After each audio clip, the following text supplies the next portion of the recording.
determination of eligibility cannot be left. তো বন্ধুরা এইমাত্র একটা বিশাল বড় ব্রেকিং আপডেট, এইমাত্র বড় নির্দেশ বিচারপতি অমৃতা সিনহার, একটা বিশাল বড় ব্রেকিং আজকে এই ভিডিওতে আলোচনা করা হবে। তো নবম দশম রেজাল্ট অ্যাকচুয়ালি এই যে ডিবি লিস্ট, ইন্টারভিউ লিস্ট আজকে কি প্রকাশিত করবে কমিশন, একটা বিশাল বড় ব্রেকিং আপডেট রয়েছে। এবং এই যে আজকে নির্দেশ দিলেন বিচারপতি, তো কোন বিষয়ে নির্দেশ দেওয়া হয়েছে, তো কোন বিষয়ে মামলা আজকে শুনানি ছিল কলকাতা হাইকোর্টে। তো আশা করি আপনারা জানেন কলকাতা হাইকোর্টে এত সংখ্যক মামলা দায়ের হয়েছে যে আপনারা কিন্তু নিজেরাও কনফিউজ হয়ে যাবেন যে কোনটা মামলা কি ভিত্তিতে করা হয়েছে, কোন বিষয়ে মামলা কোন রায় এসেছে, কোন বিষয়ে মামলা কোন রায় দেওয়া হয়েছে, আপনারা কিন্তু নিজেরাই কনফিউজ হয়ে যাবেন। তো প্রচুর হাইকোর্টে মামলা দায়ের করা হয়েছে, আশা করি আপনারা জানেন। তো মামলার পর মামলা করা হয়েছে কলকাতা হাইকোর্টে, এই বিশেষ করে এসএসসি সেকেন্ড এসএলএসটি বিষয়ে। তো আজকে আপনারা এই ভিডিওতে বিস্তারিত সম্পূর্ণ তথ্য পাবেন। অবশ্যই ভিডিওটি সম্পূর্ণ দেখুন, শেষ পর্যন্ত দেখুন। চ্যানেল নতুন দর্শক অবশ্যই চ্যানেলটিকে সাবস্ক্রাইব করে দেবেন। আপনারা অর্ডার শিখতে পাচ্ছেন SSC interview list to come out this week. তো এই সপ্তাহে কিন্তু ইন্টারভিউ লিস্ট প্রকাশিত করছে কমিশন, এমনটাই কিন্তু আপডেট দেওয়া হয়েছে একটা পত্রিকাতে। আপনারা অর্ডার শিখতে পাচ্ছেন the School Service Commission will publish a list of candidates to be called for document verification before their interviews for secondary level teaching job this week.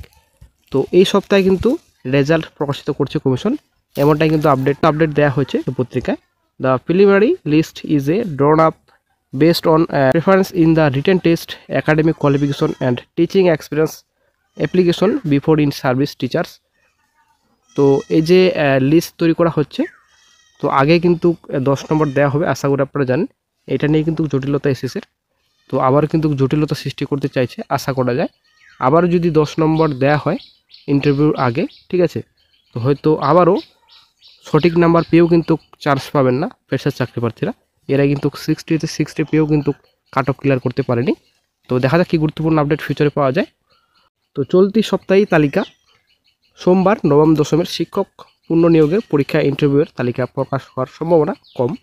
তো আজকে কিন্তু ইন্টারভিউ লিস্ট প্রকাশিত হওয়ার সম্ভাবনা ছিল, আশা করি আপনারা জানেন।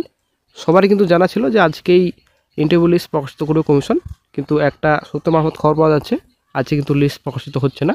স্কুল সার্ভিস কমিশন সূত্রে খবর চলতি সপ্তাহে প্রকাশিত হতে পারে এই স্তরের ইন্টারভিউয়ের তালিকা। কোনো রকম শূন্যপদ বাড়ানো হচ্ছে না বলেই জানিয়েছে এসএসসি।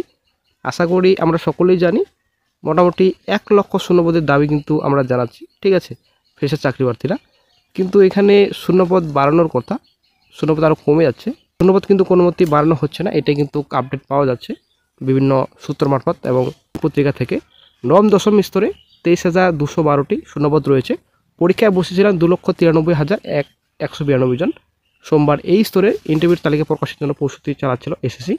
তবে সমস্ত কাজ শেষ করতে আরও কিছুটা সময় প্রয়োজন। কোনো রকম ভ্রান্তি যেন না থাকে তা বারবার খতিয়ে দেখছে কমিশন। আশা করি আপনারা বুঝতে পারলেন, আজকে কিন্তু কোনো রকম লিস্ট প্রকাশিত করছে না কমিশন, তো আরও সময় লাগবে কিন্তু বলেছেন, ঠিক আছে। তো আজকে কিন্তু লিস্ট প্রকাশিত করার একটা প্রস্তুতি নিচ্ছিল কমিশন, তবে সমস্ত কাজ শেষ করতে আরও কিছুটা সময় লাগবে। তার জন্য কিন্তু একটু লেট করবে কমিশন, আরও হয়তো বুধবার কিংবা শুক্রবারের মধ্যে দিন, যে কোনো দিন হয়তো রেজাল্ট প্রকাশিত করতে পারে অ্যাকচুয়ালি ইন্টারভিউ লিস্ট। তো দেখা যাক কী গুরুত্বপূর্ণ আপডেট ফিউচারে পাওয়া যায়।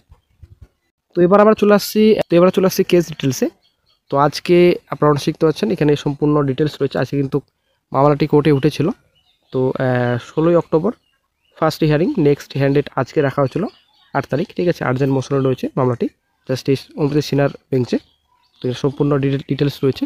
কেসটি কিন্তু ডেলি লিস্টে রয়েছে, পিটিশনার অ্যাডভোকেটস নেম রয়েছে, respondents state of West Bengal. Then চলে আসছি নেক্সট, এখানে সম্পূর্ণ ডিটেলস রয়েছে। তো আজকে কিন্তু কোর্টে মামলা শুনানি হয়েছে। এই মামলাটি কিন্তু ইডাব্লিউএসের ছিল, ঠিক আছে, ইডাব্লিউএস ছিল। তো আগামীকাল হয়তো টিচিং এক্সপিরিয়েন্স যে 10 নম্বর রয়েছে আগামীকাল, এবং তো মামলার শুনানি হতে পারে। তো মঙ্গল বুধ একটা গুরুত্বপূর্ণ আপডেট পাওয়া যাবে টিচিং এক্সপিরিয়েন্সের ব্যাপারে।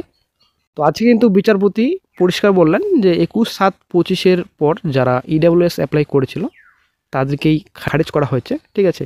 21/7/2025 আগে যারা অ্যাপ্লাই করেছিল তাদের অ্যাকসেপ্ট করেছে কমিশন। এর যে রুলস রয়েছে সেই রুলস অনুযায়ী সার্টিফিকেট ইন্টারভিউ আগে পর্যন্ত ইস্যু হয়। তাদের যেমন একাদশ দ্বাদশের ডকুমেন্ট ভেরিফিকেশনের জন্য ইন্টিমেশন লেটারে উল্লেখ করেছিল কমিশন। তো সবার বন্ধুরা ক্লিয়ার। 21/7/25 পর যারা EWS পেয়েছিল তাদের কিন্তু মামলা আজকে খারিজ করে দিল বিচারপতি অমৃতা সিনহা। তো একটা বিশাল বড় ব্রেকিং। তো যখনই অর্ডার কপি অফিসিয়াল সাইটে প্রকাশিত করা হবে, অর্ডার কপি যখন অফিসিয়াল সাইটে আপলোড করা হবে সঙ্গে সঙ্গে চ্যানেল আপডেট দিয়ে দেওয়া হবে। তো অর্ডার কপিতে সম্পূর্ণ ডিটেলস থাকবে।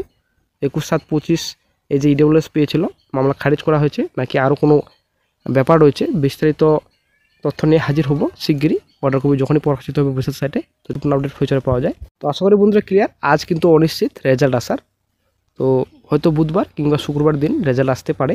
তবে আবার ফের জটিলতা সৃষ্টি করবে হয়তো কমিশন, এই যে 10 নম্বর টিচিং এক্সপ্রেস। তো আগামীকাল এবং অ্যাকচুয়ালি মঙ্গলবার বুধবার বিষয়ে হয়তো মামলার শুনানি হতে পারে, দেখা যাক কী গুরুত্বপূর্ণ আপডেট পাওয়া যায়। তবে হাই কাট অফ যাবার আবারও কিন্তু সম্ভাবনা রয়েছে।